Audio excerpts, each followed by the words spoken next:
नमस्कार, मी रेखाच किचनमध्ये तुम्हाला सर्वांचं मनापासून स्वागत करते। आज आपण बघणार आहोत मस्त झटपट असे तयार होणारे व्हेजी पॅनकेक। सो पॅनकेक हे नेहमी आपण गोडच खातो, पण बऱ्याच वेळा मुलांना काहीतरी थोडंसं चटपटीत खायला पण आवडतं। सो अशा वेळी तुम्ही हे व्हेजी पॅनकेक नक्की ट्राय करू शकता। सो यासाठी आपल्याला साहित्य काय लागणार आहे, कशा पद्धतीने बनवायचं आहे, चला तर मग बघून घेऊया।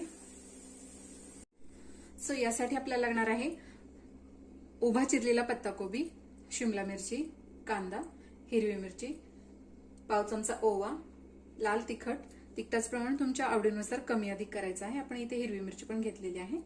सो त्यामुळे लहान मुलं जर खाणार असतील तर तिखट थोडंसं कमीच ठेवायचं आहे। त्याचप्रमाणे हळद, जिरे, तीळ, तांदळाचं पीठ, बेसन पीठ, चवीनुसार मीठ, थोडीशी कोथिंबीर। तर सर्वात आधी आपण या जे भाज्या इथे घेतलेल्या आहेत त्या सर्व इथे काढून घेणार आहोत। तुमच्याकडे आणखीन कुठल्या भाज्या असतील तर त्या देखील तुम्ही इथे घेऊ शकता, जसं की गाजर, बीट वगैरे।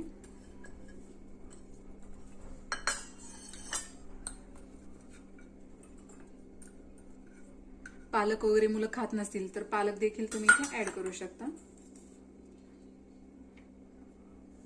तर यामध्ये आपल्याला घालायचं आहे थोडेसे तीळ,